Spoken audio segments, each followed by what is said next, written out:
Hello दोस्तों, स्वागत है आपका हमारे यूट्यूब चैनल में। हम लोग बात कर रहे थे सेमेस्टर 1 के common paper the understanding India का। ठीक है, और ये आप लोग का अंडरस्टैंडिंग इंडिया का सिलेबस के अकॉर्डिंग यूनिट 3 है। आप लोग यूनिट 1 और यूनिट 2 को वीडियो भी प्लेलिस्ट में चेक करके देख सकते हैं। ठीक है, तो चलिए बिना देर किए शुरू करते हैं इस सेशन का यूनिट 3 का पहले क्वेश्चन से। इससे पहले मैं बता दूं दोस्तों कि आप लोग का जो परीक्षा होगा इसका जो वो आपका ऑब्जेक्टिव क्वेश्चन आएगा, वो सारे क्वेश्चन जो मैं इस सेशन में करवाने वाला हूँ सारे परीक्षा की दृष्टि से इम्पोर्टेंट है। अकॉर्डिंगली पूरी तरह से सिलेबस पर आधारित क्वेश्चन को मैंने सेलेक्ट किया हुआ इस वीडियो में। ठीक है, तो चलिए शुरू करते हैं पहले क्वेश्चन से।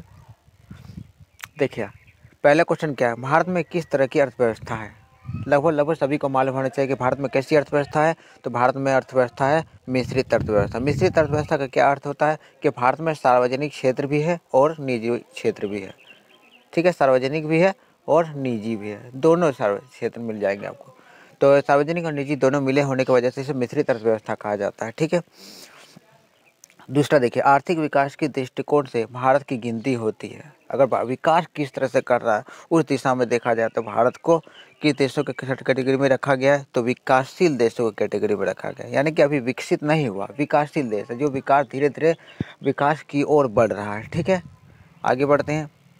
तीसरा नंबर, भारतीय अर्थव्यवस्था का कौन सा क्षेत्र सकल राष्ट्रीय उत्पाद में सबसे अधिक योगदान करता है। ठीक है, सकल राष्ट्रीय उत्पाद में यानी कि जीडीपी में अगर सबसे ज़्यादा योगदान करता है तो कौन सा क्षेत्र करता है, तो तृतीय क्षेत्र। तो तृतीय क्षेत्र को सेवा क्षेत्र भी कहा जाता है। ठीक है, सेवा क्षेत्र होता है ना, जैसे डॉक्टर, वकील, टीचर, ये सारे सेवा क्षेत्र के अंतर्गत आते हैं। ठीक है, नेक्स्ट पढ़ते हैं चौथे नंबर में। भारत के कुल श्रम शक्ति का लगभग कितना भाग कृषि में लगा हुआ है। देखिए, भारत तो कृषि प्रधान देश है। शुरू से ही भारत के मैक्सिमम लोग खेती बाड़ी कृषि में हमेशा बिजी रहते हैं, और कृषि के उसका जो मेन स्रोत होता है आय का, वो कृषि ही रहा है। तो बात कर रहा है अभी का, लगभग अभी का कितना प्रतिशत लोग कृषि में बिजी है, यानी खेती बाड़ी करते हैं, खेती बाड़ी करते हैं, तो 52% है। ठीक है, आगे आते हैं पाँचवें नंबर। भारत में अधिकतर बेरोजगारी है। ये तो सबसे बड़ी परेशानी है भारत की, बेरोजगारी, पढ़े लिखे बेरोजगारी। एक समय था जो बिना पढ़े लिखे लोग बेरोजगार होते थे, लेकिन अब तो पढ़े लिखे लोग भी बेरोजगार हो जाते हैं। ठीक है, तो सबसे ज़्यादा बेरोजगारी आपको मिल जाते हैं संरचनात्मक बेरोजगारी। ठीक है, चलिए बढ़ते हैं। भारत में बेरोजगारी के आंकड़े एकत्रित प्रकाशित करता है। बेरोजगारी के आंकड़ा को प्रकाशित करने वाले कौन है, NSSO।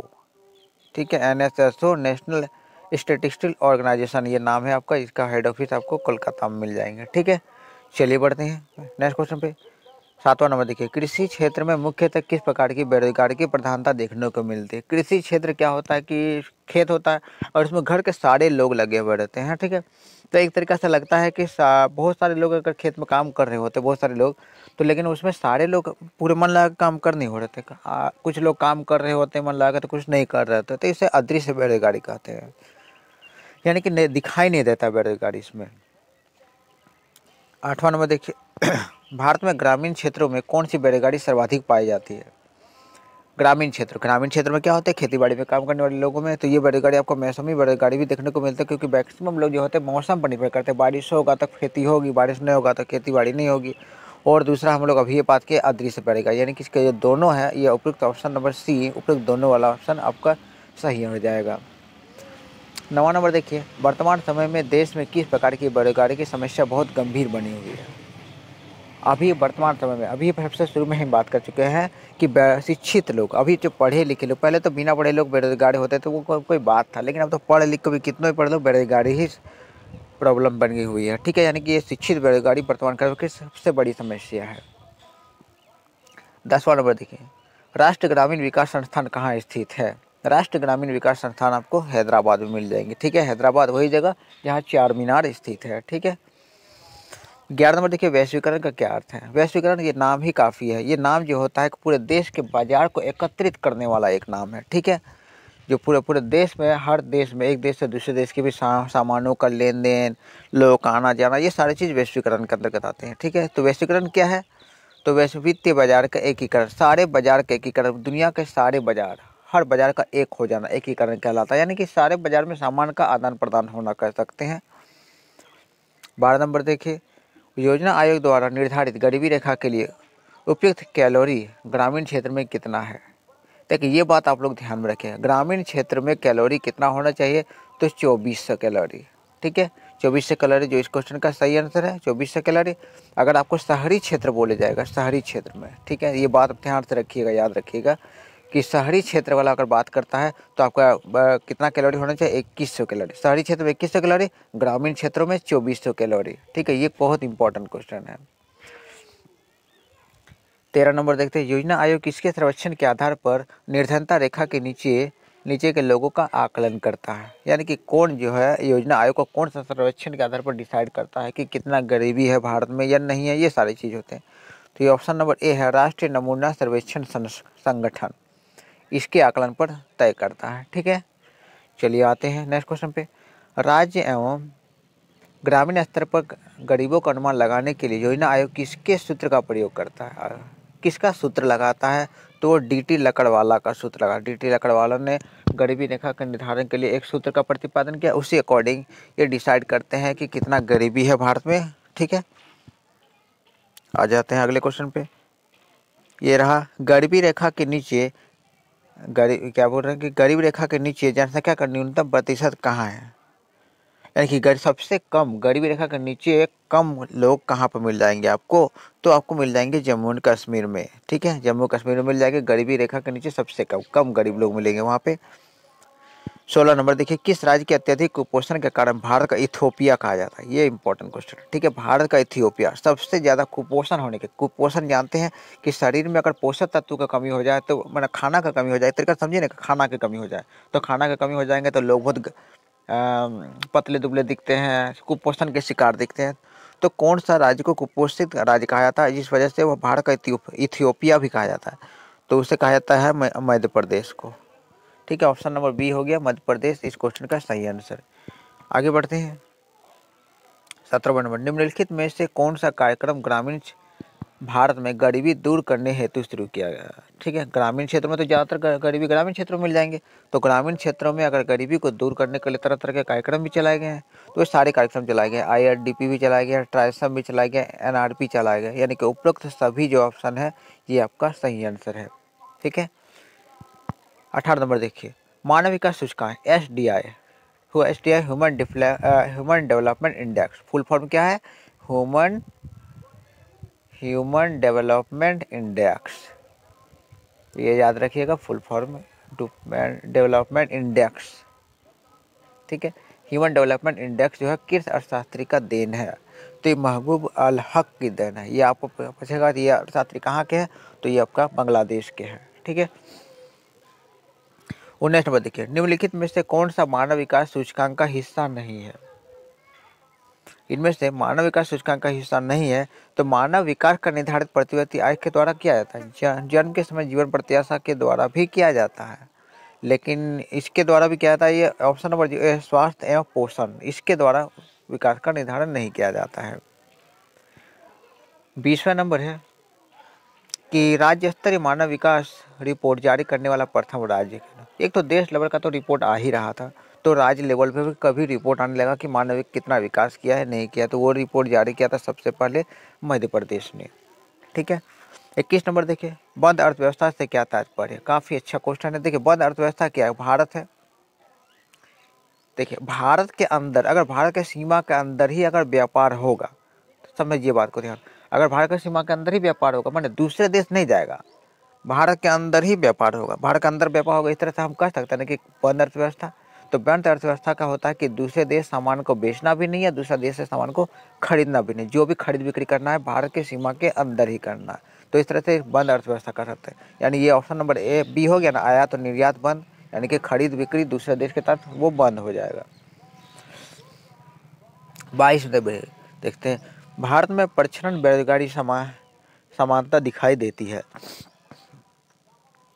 प्रचलन बेरोजगारी ज़्यादातर सामान्यतः दिखाई, ये सामान्यतः है, समानता नहीं लिखा है, सामान्यतः ये ऐसा होता है। सामान्यतः कहाँ दिखाई देती है, तो वो कृषि क्षेत्र में दिखाई देती है। ठीक है, आगे बढ़ते हैं 23 नंबर, भारत के किस राज्य में गरीबों का प्रतिशत सबसे अधिक है। गरीबों का प्रतिशत सबसे ज़्यादा गरीबी किस राज्य में मिलते हैं, तो वर्तमान समय में आपको उड़ीसा में सबसे ज़्यादा गरीबी मिल जाएंगे। ठीक है, आगे देखिए 24 नंबर, भारतीय अर्थव्यवस्था के उदारीकरण का अग्रदूत किसको कहा जाता है? उदारीकरण, ये नीति, ये उदारीकरण वर्ड काफ़ी इंपॉर्टेंट है। जो 1991 में उदारीकरण, निजीकरण और वैश्वीकरण 3 नीति आया था, ठीक है, 1991 में। तो इसका अग्रदूत कहा जाता है क्योंकि उस समय जो वित्त मंत्री भारत के थे डॉक्टर मनमोहन सिंह थे। ठीक है, मनमोहन सिंह इसका सही आंसर हो जाएगा।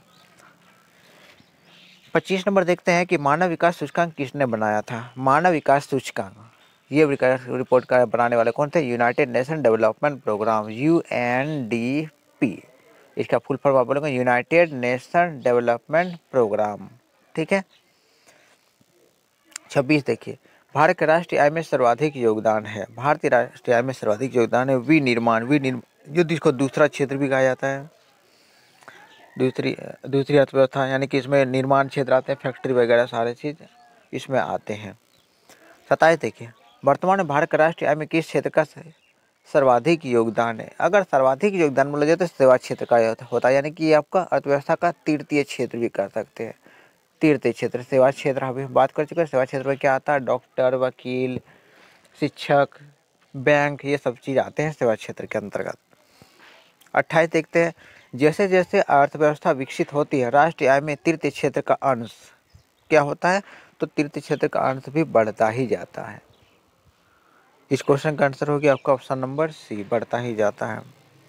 29 नंबर देखते हैं, देश में राष्ट्रीय न्यायाधीश NSSO की स्थापना कब हुई? NSSO की स्थापना हुई थी आपका 1950 में। ठीक है, 1950 इस क्वेश्चन का हो गया आपका सही आंसर। ये 30वां क्वेश्चन देखिए, केंद्रीय सांख्यिकी संगठन CSO, सेंट्रल स्टैटिस्टिक ऑर्गेनाइजेशन की स्थापना कब हुई थी? तो ये 1951 में। इससे पहले हम लोग 1950 बात किया था, और सेंट्रल स्टैटिस्टिक ऑर्गेनाइजेशन आपका 1951 में किया गया। हेड ऑफिस आपको कोलकाता में मिलेंगे। ठीक है, कोलकाता में। चलिए बढ़ते हैं अगले क्वेश्चन के। 31 आ जाते हैं, भारत का राष्ट्रीय आय की गणना अनुमानित होती है। जो राष्ट्रीय आय का गणना किया जाता है, अनुमान लगाया जाता है, तो वो कौन करता है? ऑप्शन नंबर सी, केंद्रीय सांख्यिकी संगठन CSO। ठीक है, ये करता है। आगे बढ़ते हैं, इनमें से किस राज्य की प्रति व्यक्ति आय सबसे अधिक है? देखिए, इन राज्यों में बात कर रहा है, प्रति व्यक्ति आय किसका सबसे अधिक है? देखिए, इन अगर राज्यों में देखा जाए तो आपका दिमाग में आएगा कि सबसे छोटा राज्य है गोवा। ठीक है, सबसे छोटा राज्य, क्षेत्रफल का दृष्टि सबसे छोटा राज्य क्या? बाकी सब तो बड़े बड़े राज्य, लेकिन इसी का ही प्रति व्यक्ति आय सबसे ज़्यादा है, यानी कि इस क्वेश्चन का आंसर होगा आपका गोवा। ये देखिए 33वां नंबर, 1867-68 में भारत में प्रति व्यक्ति आय 20 रुपया थी। यह सर्वप्रथम किसने याद किया था? ये पॉइंट को ध्यान रखिए, दो बात, 1867-68 और 20 रुपया थी। यह निर्धारित करने वाले कौन थे? दादा भाई नौरोजी थे। ठीक है, दादा भाई नौरोजी ने किया था इसका निर्धारण। 34 नंबर देखिए, ड्रेन का सिद्धांत, द थ्योरी ऑफ ड्रेन किसने प्रतिपादित किया था? थ्योरी ऑफ ड्रेन मतलब होता है कि भारत का पैसा दूसरे देश चला जाता, भारत का पैसा भारत में रहना चाहिए ना, लेकिन नहीं, ऐसा नहीं हो रहा था, जिसलिए भारत के लोग गरीब रह रहे थे। भारत का जो पैसा बन रहा था वो दूसरे देश चले जा रहे थे। तो ये सिद्धांत देने वाले ही रहे थे डॉक्टर दादा भाई नौरोजी। इसका भी सही आंसर है आपका दादा भाई नौरोजी। 35 देखते हैं, भारत में राष्ट्रीय आय की गणना में किस विधि का प्रयोग किया जाता है? तो इस विधि में देखो, उत्पत्ति गणना विधि प्रयोग भी किया जाता है, आय विधि का भी प्रयोग किया जाता है, यानी कि उपरोक्त दोनों जो है इस क्वेश्चन का हो गया सही आंसर। 36 देखते हैं, हिंदू वृद्धि दर किससे संबंधित है? तो हिंदू वृद्धि दर राष्ट्रीय आय से संबंधित है। राष्ट्रीय आय की गणना में जो होता है उसी को हिंदू वृद्धि दर भी कह सकते हैं। ठीक है, 37 देखते हैं, स्वतंत्रता पूर्व भारत के राष्ट्रीय आय के संबंध में किसने अनुमान लगाए? भारत का स्वतंत्रता से पूर्व यानी कि 1947 से पहले भारत का जो राष्ट्रीय आय की गणना का अनुमान सबसे पहले किसने लगाया था? तो देखिए, इसने लगाया था, ये आपका ऑप्शन नंबर सी है, नौरोजी एवं सिराज, दादा भाई नौरोजी। ये नौरोजी आप सुन रहे हैं ना, दादा भाई नौरोजी और सिराज, इन दोनों ने सबसे पहले राष्ट्रीय आय की गणना यानी कि भारत की आज़ादी से पहले गणना किया था। 38 को देखते हैं, वर्तमान में राष्ट्रीय आय समंकों की, देखो समंको है, की गणना किस आधार पर की जाती है? राष्ट्रीय आय समंको की गणना किस आधार पर वर्ष किया था? ऑप्शन नंबर डी, 2004-2005 के आधार पर किया जाता है। ठीक है, 39 देखते हैं, भारत में स्थिर मूल्य पर सकल घरेलू उत्पाद GDP के प्राकलन के लिए वर्तमान में आधार वर्ष है। वर्तमान में इसका आधार वर्ष है आपका 1999 से 2000 है। ठीक है, 40 देखिए 1950-51 में भारत के सकल घरेलू उत्पाद में कृषि क्षेत्र का योगदान कितना था। 1950 का 51 का बात कर रहा है, जब भारत का संविधान बना था उस समय की बात कर रहा है। उस समय कृषि क्षेत्र का योगदान कितना था, तो कृषि क्षेत्र का योगदान आपका 55.40% था। ठीक है, ऑप्शन नंबर जो डी है इस क्वेश्चन का हो गया सही आंसर। 41 देखिए प्रथम कृषि गणना कब की गई थी। कृषि का भी गणना हुआ था, ये गणना किया गया था आपको ऑप्शन नंबर सी 1970 में किया गया था। ठीक है, बढ़ते हैं अगले क्वेश्चन पे। देश में होने वाले कुल निर्यात में कृषि तथा कृषि उत्पादन से निर्मित वस्तुओं का योगदान कितना है। कृषि तथा कृषि से निर्मित उत्पादों का योगदान कितना है कुल निर्यात में। देखो निर्यात क्या होता है, दूसरे देश में सामान को बेचना। ठीक है, तो ये इसका सही आंसर होगा 8.5%। नेक्स्ट आ जाते हैं 43वें नंबर में। भारत की कृषि भूमि का कितना प्रतिशत भाग सिंचित है। सिंचित मैंने सिंचाई किया हुआ है, यानी कि सिंचाई किया जा सकता है। तो कितना प्रतिशत भाग, लगभग कितना, यहाँ तक प्रतिशत बात किया हुआ है। ऑप्शन में हमने 1/3 लिखा, 1/3 भाग इसका सही आंसर हो जाएगा। ठीक है, आगे बढ़ते हैं। कुछ नोट्स मैंने तैयार किए हुए, जो सारे ये नोट्स भी आप लोग को जानना चाहिए कि आप किसी से भी क्वेश्चन आप लोग का आ सकता है। पूछा जाएगा कि सिंचाई में महत्वपूर्ण साधन, भारत में जो है सिंचाई के लिए सबसे महत्वपूर्ण साधन क्या, किस चीज़ से सबसे ज़्यादा सिंचाई होता है, तो वो नहरों से सिंचाई सबसे ज़्यादा होता है भारत में। सिंचाई का सर्वप्रथम स्रोत सबसे शुरू में अगर सिंचाई किस चीज़ से किया जाता था, कुआं से किया जाता था, नलकूप से किया जाता था। उसके बाद देखते हैं कि सिंचाई की सुविधा उपलब्ध भाग, अभी वर्तमान समय सिंचाई की सुविधा उपलब्ध कितना भाग में है, तो 45% भाग में है। फिर देखिए कुल कृषि भाग जो मानसून पर निर्भर है, मानसून पर तो भारत के लोग मैक्सिमम बहुत ज़्यादा निर्भर है। बारिश होगी तो खेती बाड़ी होगी, ये 55% होगा इस क्वेश्चन का आंसर। आगे देखते हैं 44वां नंबर क्वेश्चन को। भारत में हरी क्रांति किस क्षेत्र में सर्वाधिक सफल रही। हरी क्रांति का नाम आप लोग पहली बार नहीं सुन रहे, इससे पहले भी सुने होंगे। ये आया था 1967 में हरी क्रांति। ठीक है, हरी क्रांति का पिता बोला जाता है MS स्वामीनाथन को, MS स्वामीनाथन को। ये बात याद रखें, 3 जातियाँ। हरी क्रांति का पिता MS स्वामीनाथन कब आया था, 1967 में। और इसमें सर्वाधिक सफल, सबसे ज़्यादा उत्पादन हुआ था गेहूं का, सबसे ज़्यादा। याद है, एक बात पॉइंट को ध्यान रखिए, सबसे ज़्यादा उत्पादन गेहूं हुआ था, उसके बाद हुआ था चावल का। इसलिए ये वाला जो ऑप्शन है, ऑप्शन नंबर बी गेहूँ और चावल सही आंसर हो जाएगा। ऐसे तक हरी क्रांति के दौरान मोटे अनाजों और दलहनों का उत्पादन क्या होता है। देखिए सबसे ज़्यादा तो उत्पादन हम पहली बात कर चुके हैं गेहूँ का सबसे ज़्यादा, दूसरे नंबर पर बोलेंगे तो चावल का। लेकिन एक चीज़ था जिसका उत्पादन नहीं के बराबर हुआ था, मतलब घट गया था, बढ़ने का क्या होगा, घट गया था, तो वह था मोटे अनाज और दलहन, यानी कि इसका जो सही आंसर घटा था। मोटे अनाज और दलहन का उत्पादन घट गया था हरी क्रांति के दौरान। 46वां नंबर क्वेश्चन देखिए, भारत में हरी क्रांति का जनक किससे कहा जाता है। हरी क्रांति का जनक, ठीक है, अभी हम बात कर चुके हैं हरी क्रांति का पिता या हरी क्रांति का जनक MS स्वामीनाथन, भारत के MS स्वामीनाथन। ठीक है, आगे हमने कुछ नोट्स भी लिखे हैं, इसको देख लीजिए। हरी क्रांति शब्द का प्रतिपादक, सबसे पहले अगर हरी क्रांति वाला शब्द जो दिया था देने वाले पूरी दुनिया में, तो वो नॉर्मन बोरलॉग थे। ठीक है, उसका देखिए भारत में हरी क्रांति की शुरुआत कब हुई, तो 1967-68 में, अभी भी बात कर चुके हैं। उसके बाद आ गया श्वेत क्रांति, श्वेत यानी कि दूध का उत्पादन।